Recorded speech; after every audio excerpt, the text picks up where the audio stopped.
परिचय। श्रुति, क्या तुम जानती हो कि पौधों में जंतुओं की भांति तंत्रिका तंत्र तथा संवेदी अंग जैसे आंख, कान तथा नाक उपस्थित नहीं होते?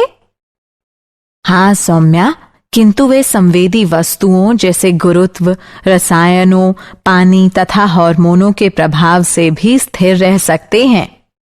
हाँ, अतः हम ये कह सकते हैं कि पौधे उद्दीपनों की उपस्थिति के कारण स्थिर रह सकते हैं तथा उनके प्रति अनुक्रिया कर सकते हैं। क्या हम ये भी कह सकते हैं कि पौधों में हार्मोन्स पौधों की वृद्धि को प्रभावित करके उनके व्यवहार को समन्वयित करते हैं? हाँ बिल्कुल, और पौधों की वृद्धि पर पड़ने वाला प्रभाव पौधे के भाग जैसे जड़ तथा तने में गति का परिणाम हो सकता है। पौधे वृद्धि द्वारा विभिन्न उद्दीपनों के प्रति बहुत धीमी अनुक्रिया करते हैं।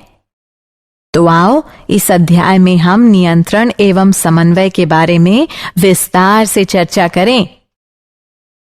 उद्देश्य। इस पाठ के अंत में आप निम्न करने में सक्षम हो जाएंगे: पौधों में समन्वय को समझना, उद्दीपन की तात्कालिक अनुक्रिया का पता लगाना, वृद्धि के कारण गति को समझना, पौधों में हार्मोनों का पता लगाना, दीप्तिकालिता तथा पुष्पन का अध्ययन करना, जंतुओं में हार्मोनों का पता लगाना, अंतःस्रावी ग्रंथियों की संरचना तथा उनके कार्यों को समझना। पौधों में समन्वय। पौधों में तंत्रिका तथा पेशीय तंत्र का अभाव होता है। पौधे उद्दीपनों के प्रति दो प्रकार की गतियों के द्वारा अनुक्रिया करते हैं: एक वृद्धि पर आश्रित यानी आश्रित वृद्धि और दूसरी वृद्धि से मुक्त यानी स्वतंत्र वृद्धि। वृद्धि से मुक्त यानी स्वतंत्र वृद्धि गति वृद्धि पर आश्रित यानी आश्रित वृद्धि गति से अधिक तेज होती है तथा ये पौधे द्वारा वैद्युत रसायन संकेतों के प्रयोग को भी सम्मिलित करती है। उदाहरण: छुई मुई पौधे की पत्तियां छूते ही मुड़ना प्रारंभ कर देती हैं तथा नीचे झुक जाती हैं। उद्दीपन के लिए तत्काल अनुक्रिया। उद्दीपन की दिशा में पौधों की गति को अनुवर्तन कहते हैं। अनुवर्तन गतियां पर्यावरणीय कारकों जैसे प्रकाश, गुरुत्व, जल तथा रसायन की प्रतिक्रियाओं को प्रदर्शित करती हैं। वृद्धि पर आश्रित यानी आश्रित वृद्धि गतियां अथवा अनुवर्तन गतियां धीमी होती हैं। ये या तो उद्दीपन की तरफ अथवा उद्दीपन से दूर होती हैं। प्रकाशानुवर्तन प्रकाश के प्रति पौधे या पौधे के भाग की दिशीय गति है। उदाहरण: तने धनात्मक प्रकाश अनुवर्तन को दर्शाते हैं। पौधे की जड़ों में ऋणात्मक प्रकाशानुवर्तन जबकि पौधे के तनों में धनात्मक प्रकाशानुवर्तन पाया जाता है। गुरुत्वानुवर्तन गुरुत्व के प्रति पौधे या पौधे के भाग की दिशीय गति है। उदाहरण: जड़ें धनात्मक गुरुत्वानुवर्तन दर्शाती हैं। पौधे की जड़ों में धनात्मक गुरुत्वानुवर्तन जबकि पौधे के तनों में ऋणात्मक गुरुत्वानुवर्तन पाया जाता है। रसायन अनुवर्तन रसायनों के प्रति पौधे या पौधे के भाग की दिशीय गति है। उदाहरण: बीजांड की तरफ पराग नलिका की वृद्धि। जलानुवर्तन जल के प्रति पौधे या पौधे के भाग की दिशीय गति है। उदाहरण: जड़ें। वृद्धि के कारण गति।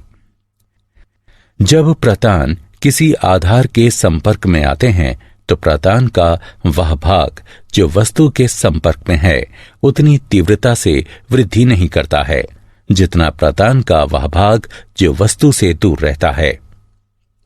इस कारण प्रतान वस्तु को चारों ओर से जकड़ लेता है। पौधों में हार्मोन। पादप हार्मोन या फाइटोहार्मोन ऐसे रसायन तत्व हैं जो कि पौधों द्वारा प्राकृतिक रूप से उत्पन्न होते हैं। जब ये कम सांद्रण में उपस्थित होते हैं तो एक या एक से अधिक कार्य की प्रक्रियाओं को नियंत्रित करने में सक्षम होते हैं। पादप हार्मोन तथा उनके कार्य निम्नलिखित सारणी में दिए गए हैं। दीप्ति कालिता तथा पुष्पन। पौधों में पुष्पन वर्ष में एक निश्चित समय पर होता है तथा ये दीप्ति काल और ताप जैसे कारकों द्वारा नियंत्रित होता है। कुछ पौधों में पुष्पन सिर्फ प्रकाश और अंधकार की अवधि तथा उसके परिवर्तन पर निर्भर करता है और इसे दीप्ति कालिता कहते हैं। इसकी खोज गार्नर तथा अल्लार्ट ने सन 1920 में की थी।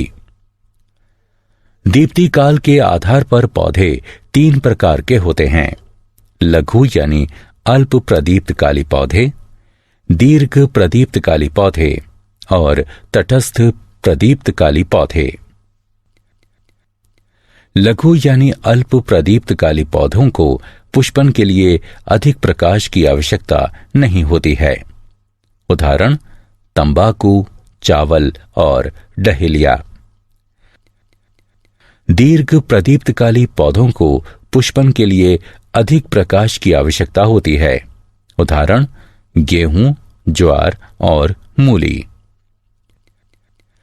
तटस्थ प्रदीप्तकाली पौधे पुष्पन के लिए दीप्तकाल पर निर्भर नहीं रहते हैं। उदाहरण टमाटर और सूरजमुखी। जंतुओं में हार्मोन। हार्मोन शब्द को बेलिस और स्टार्लिंग ने प्रतिपादित किया था। जंतुओं में हार्मोन्स अंतःस्रावी ग्रंथियों द्वारा उत्पन्न होते हैं और ये रसायन तत्व सजीवों की गतिविधियों और उनकी वृद्धि को नियंत्रित एवं समन्वयित करते हैं। जंतु हार्मोन वातावरणीय कारकों पर निर्भीत दिशीय गति नहीं लाते हैं, किंतु शरीर की संरचना को बनाए रखने के लिए विभिन्न क्षेत्रों में नियंत्रित वृद्धि को बढ़ावा देते हैं। जंतु हार्मोन्स और उनके कार्य तथा उनकी कमी से होने वाले रोग निम्नलिखित तालिका में दिए गए हैं। अंतःस्रावी ग्रंथियां। ऐसी कई अंतःस्रावी ग्रंथियां हैं जो कि एक दूसरे से स्थिति, संरचना तथा उनके द्वारा स्रावित हार्मोन एवं उनके कार्यों में भिन्न होते हैं। अंतःस्रावी तंत्र कई अंतःस्रावी ग्रंथियों से मिलकर बना होता है जो कि शरीर के कार्यों को स्रावित होने वाले विशेष रसायनों, जिन्हें हार्मोन कहते हैं, उनके द्वारा नियंत्रित तथा समन्वयित करती हैं। क्या आप जानते हैं थायराइड ग्रंथि मानव शरीर की सबसे बड़ी अंतःस्रावी ग्रंथि है। थायरोक्सिन की कमी के कारण शिशु में क्रीटेनिज्म यानी अवरोधित वृद्धि हो जाती है, जिसमें शारीरिक, मानसिक और जनन वृद्धि रुक जाती है। भोजन में आयोडीन की कमी के कारण घेंघा रोग हो जाता है, जिसमें गर्दन सूज जाती है। एड्रेनलिन को आपातकालीन हार्मोन या 3F हार्मोन के नाम से भी जाना जाता है। पीयूष ग्रंथि को सामान्यतः मास्टर ग्रंथि भी कहा जाता है। वृद्धि हार्मोन की कमी के कारण बौनापन हो जाता है, जबकि इसकी अधिकता से जाइगेंटिज्म यानी अतिकायकता हो जाता है। इंसुलिन की कमी के कारण मधुमेह रोग हो जाता है। सारांश। आइए हमने जो कुछ सीखा है उसे संक्षेप में दोहराते हैं। पौधे न केवल प्रकाश के प्रति अपितु अन्य उद्दीपनों के प्रति भी प्रतिक्रिया दर्शाते हैं। पादप हार्मोन अनेक प्रकार के होते हैं, जैसे ऑक्सिन्स, जिब्बेरेलिन्स, साइटोकिनिन्स यानी जेटिन, एब्सिसिक अम्ल और एथिलीन। पौधों में पुष्पन तथा बीज अंकुरण प्रकाश की अवधि द्वारा नियंत्रित होते हैं और इस प्रक्रिया को दीप्तिकालिता कहते हैं। पौधों के भागों की प्रकाश उद्दीपन की दिशा में गति प्रकाशानुवर्तन कहलाती है।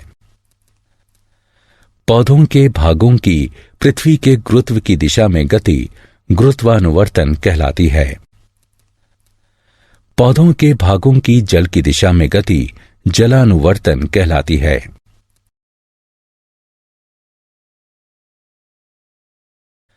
अंतःस्रावी तंत्र अंतःस्रावी अथवा नलिका विहीन ग्रंथियों से मिलकर बना है, जो कि हार्मोन्स का स्रावण करती है। थायराइड ग्रंथि थायरोक्सिन हार्मोन स्रावित करती है तथा इसकी कमी से क्रीटेनिज्म यानी अवरोधित वृद्धि रोग हो जाता है। पैराथायराइड ग्रंथि पैराथायराइड हार्मोन को स्रावित करती है, जो कि शरीर के अंदर कैल्शियम फास्फोरस के स्तर को संतुलित रखता है।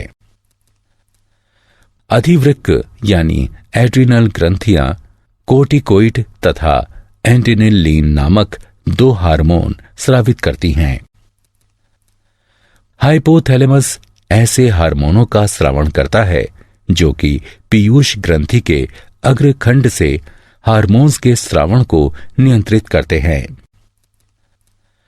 अग्नाशय भी 2 हार्मोन इंसुलिन और ग्लूकागॉन को स्रावित करता है, जो कि रक्त में ग्लूकोज के स्तर को नियंत्रित करते हैं।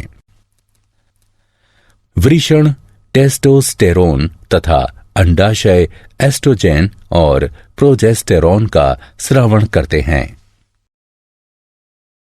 श्रुति, जैसे कि हम पहले से जानते हैं कि उच्च जंतुओं जैसे मानव शरीर कई अंग तंत्रों से मिलकर बना होता है। हाँ, पाचन तंत्र, श्वसन तंत्र, परिसंचरण तंत्र, उत्सर्जन तंत्र आदि इनके कुछ उदाहरण हैं। इस प्रकार हम कह सकते हैं कि प्रत्येक अंग तंत्र एक विशेष कार्य जैसे पोषण, पाचन, श्वसन, पदार्थों का परिवहन तथा उत्सर्जन को करने के लिए विशेषीकृत होता है। प्रत्येक तंत्र में सभी अंग साथ साथ कार्य करते हैं, जिससे पूरा तंत्र सही ढंग से कार्य कर सके। हाँ, अन्य शब्दों में हम कह सकते हैं कि एक तंत्र के सभी अंग परस्पर समन्वय करते हैं, जिससे कि पूरा तंत्र सही ढंग से कार्य कर सके। विभिन्न अंगों का एक सही ढंग से कार्य करना तथा उसके द्वारा उद्दीपनों के लिए एक सही प्रतिक्रिया को उत्पन्न करना ही समन्वयन कहलाता है। जैसा कि हम जानते हैं कि कोई वस्तु सजीव तब कहलाई जाती है जब उसमें गति देखी जाती है। यह गति वृद्धि के कारण हो सकती है, जैसे पौधों में होता है कि एक बीज अंकुरित होता है तथा वृद्धि करता है। पौधों में यह वृद्धि एक निश्चित समय के बाद रुक जाती है। हाँ, जबकि जंतुओं तथा कुछ अन्य पौधों में इन गतियों का वृद्धि से कोई संबंध नहीं होता है। इसके कुछ उदाहरण भागता हुआ कुत्ता, फुटबॉल खेलते हुए बच्चे, जुगाली करती हुई गाय आदि हैं। ये गतियां वृद्धि से संबंधित नहीं हैं। यदि हम इन गतियों का परीक्षण करते हैं तो हम प्रत्येक गति के पीछे एक कारण को पाते हैं। कुत्ता इसलिए भाग रहा हो सकता है क्योंकि शायद उसने एक बिल्ली को देख लिया हो। बच्चे आनंद के लिए खेलते हैं। गायें कड़े एवं ठोस भोजन को तोड़ने के लिए जुगाली करती हैं, जिससे कि उसका पाचन आसानी से हो सके। उद्देश्य। इस पाठ के अंत में आप निम्न करने में सक्षम हो जाएंगे। जंतुओं में समन्वयन को समझना। उद्दीपन क्या है इसका पता लगाना। निम्न जंतुओं में तंत्रिकीय समन्वयन का पता लगाना। उच्च जंतुओं में तंत्रिकीय समन्वयन को समझना। तंत्रिका तंत्र की इकाई न्यूरॉन का पता लगाना। न्यूरॉन के प्रकारों का पता लगाना। तंत्रिका तंतुओं के प्रकारों का पता लगाना। मनुष्य के तंत्रिका तंत्र को समझना। केंद्रीय तंत्रिका तंत्र मानव मस्तिष्क की संरचना तथा कार्यों को समझना। मेरुरज्जु की संरचना तथा कार्यों का पता लगाना। परिधीय तंत्रिका तंत्र की संरचना तथा कार्यों का पता लगाना। प्रतिवर्ती तंत्रिका तंत्र की संरचना तथा कार्यों का पता लगाना। प्रतिवर्ती क्रियाओं को समझना। उद्दीपन। फुटबॉल खेलते समय आंखों का समन्वयन परीक्षण के लिए होता है। मस्तिष्क इन परीक्षणों की जांच करता है तथा पेशियां बॉल गेंद को खेलने के लिए सही अनुक्रिया तथा गति प्रदान करती हैं। इस प्रकार हम कह सकते हैं कि प्रत्येक जीवधारी उसके वातावरण में होने वाले बदलावों के प्रति अनुक्रिया तथा प्रतिक्रिया करता है। वातावरण में होने वाले बदलावों के प्रति अनुक्रिया तथा प्रतिक्रिया करने को उद्दीपन कहते हैं। उद्दीपन दो प्रकार के होते हैं, बाह्य उद्दीपन, आंतरिक उद्दीपन। बाह्य उद्दीपन वातावरणीय कारकों जैसे ऊष्मा, प्रकाश, ध्वनि, जल तथा पवन आदि के कारण होता है। आंतरिक उद्दीपन जीवों के अंदर पाया जाता है। यह जीवों के हार्मोनों, अम्लों, एंजाइमों आदि की उपस्थिति के कारण होता है। जंतुओं में समन्वयन। सिलेंट्रेटा से लेकर स्तनधारी बहुकोशिकीय तक सभी जीवों में शरीर के कार्यों के नियंत्रण एवं समन्वयन के लिए विशेषीकृत कोशिकाएं पाई जाती हैं, जिन्हें तंत्रिक कोशिका न्यूरॉन कहते हैं। उच्च मेटोजोआ में ये तंत्री कोशिकाएं या न्यूरॉन्स संगठित होकर तंत्रिका तंत्र का निर्माण करती हैं। आर्थ्रोपोडा से लेकर स्तनधारी तक सभी जंतुओं में उत्सर्जी तंत्र के साथ साथ तंत्रिका तंत्र भी पाया जाता है। उत्सर्जी तंत्र तथा तंत्रिका तंत्र परस्पर मिलकर तांत्रिकीय उत्सर्जी तंत्र बनाते हैं। निम्न जंतुओं में तंत्रिकीय समन्वयन। सिलेंट्रेटा में तंत्रिका तंत्र परासरणी प्रकार का होता है। उदाहरण हाइड्रा। प्लैटीहेल्मिंथ में सीढ़ीनुमा प्रकार का तंत्रिका तंत्र पाया जाता है। उदाहरण फीता कृमि, लिवर फ्लूक आदि। एनेलिडा में एक सही संगठित केंद्रीकृत तंत्रिका तंत्र पाया जाता है।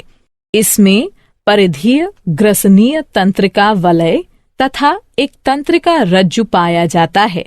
उदाहरण केंचुआ।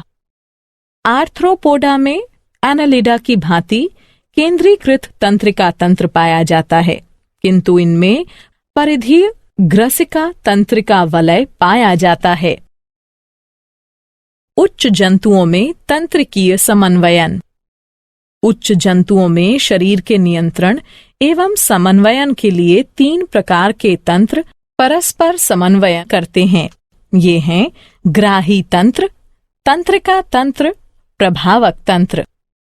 ग्राही तंत्र ग्राहियों अथवा संवेदी अंगों से मिलकर बना होता है। ये ग्राही अति विशेषीकृत कोशिकाओं से मिलकर बने होते हैं जो कि उद्दीपनों को ग्रहण करते हैं तथा उन्हें तंत्रिकीय आवेगों में बदल देते हैं, जो कि संवेदी तंत्रिकाओं के तंत्रिका तंतुओं द्वारा केंद्रीय तंत्रिका तंत्र में पहुंच जाते हैं। ग्राही मुख्य रूप से 6 प्रकार के होते हैं। प्रकाश के लिए प्रकाश ग्राही नेत्रों में स्थित होते हैं। ध्वनि के लिए ध्वनि श्रवणीय ग्राही आंतरिक कर्णों कानों में स्थित होते हैं। गंध के लिए गंधग्राही नासा कक्षों में स्थित होते हैं। स्वाद के लिए स्वादग्राही जीभ पर स्थित स्वाद कलिकाओं में स्थित होते हैं। छूने के लिए स्पर्शग्राही त्वचा में स्थित होते हैं। तापमान में बदलाव के लिए तापमानग्राही त्वचा में स्थित होते हैं। तंत्रिका तंत्र संवेदी तंत्रिका आवेगों का परीक्षण करता है तथा उपयुक्त मोटर तंत्रिका आवेगों का प्रारंभ करता है, जो मोटर तंत्रिकाओं के तंत्रिका तंतुओं द्वारा उचित प्रभावक अंग के लिए ले जाया जाता है। प्रभावक तंत्र प्रभावी अंगों से मिलकर बना होता है, जिनके अंतर्गत पेशियां तथा ग्रंथियां आती हैं। उदाहरण, पेशियों का संकुचन तथा शिथिलन तथा ग्रंथियों के स्राव का प्रारंभ होना तथा बंद होना। मानव का तंत्रिका तंत्र। तंत्रिका तंत्र का कार्य हमारे शरीर में क्रियाओं को नियंत्रित करना है। ये हमारे सभी कार्यों, सोच और व्यवहार की नियंत्रण प्रणाली है। तंत्रिका तंत्र हमारे शरीर के सभी अन्य तंत्रों को एक साथ काम करने में सहायता करता है। मानव तंत्रिका तंत्र चारों तरफ से सूचनाओं को ग्रहण करता है, उनको संसाधित करता है, उनकी व्याख्या करता है और फिर उसके अनुसार प्रतिक्रिया करता है। तंत्रिका तंत्र एक आंतरिक तंत्र से अन्य तंत्रों तक सूचनाओं को संचारित भी करता है। उदाहरण, जैसे ही हम अपने मुंह में भोजन रखते हैं तो स्वतः ही लार ग्रंथियों से लार का स्रवण होने लगता है। मानव तंत्रिका तंत्र 3 भागों से मिलकर बना होता है। केंद्रीय तंत्रिका तंत्र CNS, परिधीय तंत्रिका तंत्र PNS, प्रतिवर्ती तंत्रिका तंत्र ANS।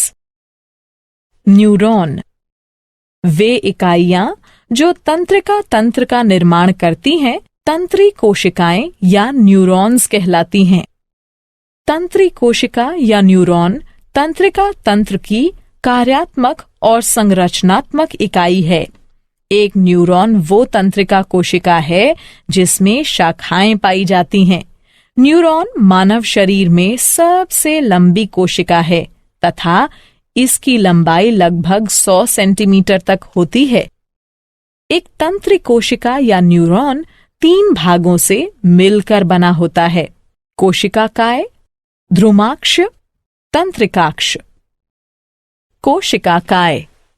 कोशिकाकाय एक जंतु कोशिका प्रकार की संरचना है जिसमें कोशिका द्रव्य तथा एक केंद्रक पाया जाता है। ये आकार में गोल तथा लगभग 4 से 135 माइक्रोमीटर तक का होता है। इसमें दानेदार कोशिका द्रव्य पाया जाता है जिसे तंत्रिका द्रव्य या न्यूरोप्लाज्म कहते हैं, जो कि कोशिका भित्ति द्वारा घिरा हुआ होता है, जिसे तंत्रिका छद न्यूरोलेमा कहते हैं। इसमें एक केंद्रक के साथ एक बड़ा गोल तथा मध्यस्थ केंद्रक पाया जाता है। इसमें सभी कोशिकांग जैसे माइटोकॉन्ड्रिया, गोल्जी उपकरण, लाइसोसोम, राइबोसोम आदि पाए जाते हैं। इसमें छोटे आकार की विशेष दानेदार अंगक निसेल ग्रैन्यूल पाए जाते हैं, जो कि प्रोटीन संश्लेषण में सहायता करते हैं। ध्रुमाक्ष। ध्रुमाक्ष छोटे आकार के शाखित तंतु होते हैं तथा संख्या में अधिक होते हैं। ये कोशिका काय की तरफ उद्दीपनों का संवहन करते हैं। इस प्रकार ये स्वभाव से संवेदी या अभिवाही होते हैं। तंत्रिकाक्ष। तंत्रिकाक्ष वास्तव में शरीर में सबसे लंबी कोशिका होती है। ये लंबे तंतु हैं। ये अशाखित होते हैं तथा संख्या में केवल एक ही होते हैं। ये कोशिका काय से अणु न्यूरॉन्स की तरफ उद्दीपनों का संवहन करते हैं। इस प्रकार ये स्वभाव से चालक या अपवाही होते हैं। इनमें 1 या 2 अतिरिक्त आवरण पाए जाते हैं। माइलिन आवरण, श्वान आवरण। तंत्रिकाक्ष के चारों ओर पाया जाने वाला माइलिन आवरण एक रोधी तथा रक्षात्मक आवरण होता है। कुछ स्थानों पर माइलिन आवरण अनुपस्थित होता है तथा इस क्षेत्र को रेनवियर के नोड कहते हैं। श्वान आवरण पूरे तंत्रिकाक्ष को ढकती है। यह माइलिन आवरण को भी ढकती है। तंत्रिकाक्ष के सिरों पर तंतु पाए जाते हैं जो कि सिनेप्टिक पुटिकाओं में समाप्त होते हैं। न्यूरॉन्स के प्रकार। अपने कार्यों के आधार पर न्यूरॉन्स 3 प्रकार के होते हैं: संवेदी, सहचर्य यानी सहयोजन या प्रसारण, और प्रेरक। संवेदी न्यूरॉन्स संवेदी अंगों में पाए जाते हैं। सहचर्य या सहयोजन या प्रसारण न्यूरॉन्स मस्तिष्क तथा मेरुरज्जु में पाए जाते हैं। प्रेरक न्यूरॉन्स भी मस्तिष्क तथा मेरुरज्जु में पाए जाते हैं। न्यूरॉन्स के कार्य।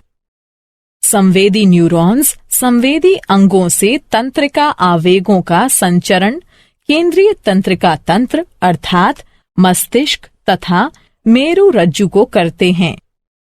केंद्रीय तंत्रिका तंत्र में उपस्थित प्रसारण न्यूरॉन्स संवेदी न्यूरॉन से लाए गए उद्दीपनों को ग्रहण करते हैं, उनका परीक्षण करते हैं, उनको संसाधित करते हैं तथा एक संदेश उत्पन्न करते हैं।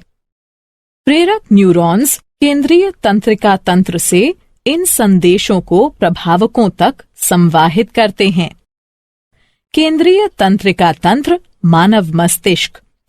ये मस्तिष्क तथा मेरुरज्जु से मिलकर बना होता है। जंतुओं में सभी जैविक कार्य मस्तिष्क के द्वारा नियंत्रित किए जाते हैं। मानव मस्तिष्क। मस्तिष्क एक मुलायम, श्वेत, बड़ा तथा कुछ चपटी संरचना है जो कपाल की कपालीय गुहा में पाई जाती है। मानव मस्तिष्क का भार लगभग 1200 से 1400 ग्राम तक होता है। मानव मस्तिष्क 3 मेनिन्जेस या झिल्लियों से ढका होता है। आंतरिक मेनिन्जेस पाया मैटर कहलाती है, मध्य मेनिन्जेस एरिक्नॉइड कहलाती है तथा बाह्य मेनिन्जेस ड्यूरा मैटर कहलाती है। झिल्लियों के मध्य के स्थान में मस्तिष्क मेरु द्रव्य मेरु तरल भरा होता है। मस्तिष्क के बाहर धूसर द्रव्य तथा अंदर श्वेत द्रव्य पाया जाता है। मस्तिष्क के भाग। मानव मस्तिष्क के 3 भाग होते हैं: अग्र मस्तिष्क, मध्य मस्तिष्क तथा प्रमस्तिष्क। मस्तिष्क का आगे का 2/3 भाग अग्र मस्तिष्क होता है। यह मस्तिष्क का मुख्य सोचने वाला भाग होता है। इसके 3 भाग होते हैं: घ्राणपाली एक जोड़ी छोटी आकृति तथा ताश के चिड़ी के आकार की होती है। प्रमस्तिष्क मस्तिष्क का सबसे लंबा भाग होता है तथा मस्तिष्क के भार का कुल 80% भाग बनाता है। इसमें एक जोड़ी प्रमस्तिष्क गोलार्ध पाए जाते हैं। प्रत्येक में पालियां पाई जाती हैं: अग्र, ललाट, पाली, पार्श्विका या भित्तीय पाली, सामयिक या अस्थायी पाली तथा पश्च कपाल, अनुकपाल पाली। अग्र मस्तिष्क पश्च, थैलेमस तथा हाइपोथैलेमस का बना होता है। मध्य मस्तिष्क 2 भागों से मिलकर बना होता है: दृक् पालियां, प्रमस्तिष्क, वृंतक। प्रमस्तिष्क के 3 भाग होते हैं: अनुमस्तिष्क, पोन्स, मेडुला ऑब्लोंगेटा। मानव मस्तिष्क के विभिन्न भागों के कार्य इस तालिका में दिए गए हैं। मेरुरज्जु। मेरुरज्जु प्रतिवर्ती क्रियाओं को नियंत्रित करता है तथा शरीर और मस्तिष्क के विभिन्न भागों के बीच संदेशों का संवहन करता है। परिधीय तंत्रिका तंत्र। परिधीय तंत्रिका तंत्र मस्तिष्क, कपालीय तंत्रिकाओं से निकलने वाली तंत्रिकाएं तथा मेरुरज्जु से निकलने वाली तंत्रिकाएं इसमें शामिल हैं। यह केंद्रीय तंत्रिका प्रणाली और शरीर के बाकी हिस्सों के बीच सूचना प्रसारण में मदद करता है। प्रतिवर्ती तंत्रिका तंत्र। प्रतिवर्ती तंत्रिका तंत्र अनुकंपी तथा परानुकंपी तंत्र अनैच्छिक क्रियाएं जैसे श्वास लेना तथा हृदय का धड़कना आदि मेडुला ऑब्लोंगेटा तथा प्रतिवर्ती तंत्रिका तंत्र के द्वारा समन्वयित प्रयासों के द्वारा होती हैं। प्रतिवर्ती क्रियाएं। जब एक ग्राही प्रेरित होता है तो ये केंद्रीय तंत्रिका तंत्र को एक सिग्नल भेजता है जहां मस्तिष्क प्रतिक्रियाओं को समन्वयित करता है। लेकिन कभी कभी एक अतिशीघ्र प्रतिक्रिया की जरूरत होने पर मस्तिष्क की भागीदारी की आवश्यकता नहीं होती है। यह एक प्रतिवर्ती क्रिया है। प्रतिवर्ती क्रियाएं शीघ्रता से होती हैं तथा ये बिना हमारे सोचे ही घटित होती हैं। उदाहरण, तुम बिना सोचे ही अपना हाथ आग से दूर हटा लेते हो। प्रक्रिया इस प्रकार है। एक ग्राही एक उद्दीपन का पता लगाता है। ये हाथ पर लाल रंग को संकेतित करता है। एक संवेदी न्यूरॉन रिले न्यूरॉन को संकेत भेजता है। फिर रिले न्यूरॉन प्रेरक न्यूरॉन को संकेत भेजता है। फिर प्रेरक न्यूरॉन प्रभावक को संकेत भेजता है। फिर प्रभावक एक प्रतिक्रिया उत्पन्न करता है। परिणाम स्वरूप हाथ शीघ्रता से दूर कर लिया जाता है। क्या आप जानते हैं? मानव शरीर में सर्वाधिक समन्वयित केंद्र मस्तिष्क होता है। हाइपोथैलेमस को सामान्यतः शरीर के ताप स्थायी के रूप में जाना जाता है। मस्तिष्क छदकोप मेनिन्जाइटिस मस्तिष्कावरणीय झिल्लियों की सूजन और जलन है। अनुमस्तिष्क को छोटे दिमाग के रूप में भी जाना जाता है। सारांश। आइए हमने जो कुछ सीखा है उसे संक्षेप में दोहराएं। नियंत्रण एवं समन्वयन मानव शरीर में तंत्रिका तंत्र तथा हार्मोनों के कार्य होते हैं। तंत्रिका तंत्र की प्रतिक्रियाओं को प्रतिवर्ती क्रिया, ऐच्छिक क्रिया तथा अनैच्छिक क्रिया में वर्गीकृत किया जा सकता है। तंत्रिका तंत्र संदेश प्रसारित करने के लिए विद्युत आवेगों का उपयोग करता है। तंत्रिका तंत्र हमारे संवेदी अंगों से सूचनाओं को ग्रहण करता है तथा हमारी पेशियों के माध्यम से कार्य करता है। पौधों तथा जंतुओं में रासायनिक समन्वयन देखा गया है। हार्मोन जंतुओं के एक भाग में निर्मित होते हैं तथा वांछनीय प्रभावों को पाने के लिए अन्य भागों में गमन करते हैं। एक प्रतिक्रिया तंत्र हार्मोन की कार्रवाई को नियंत्रित करता है।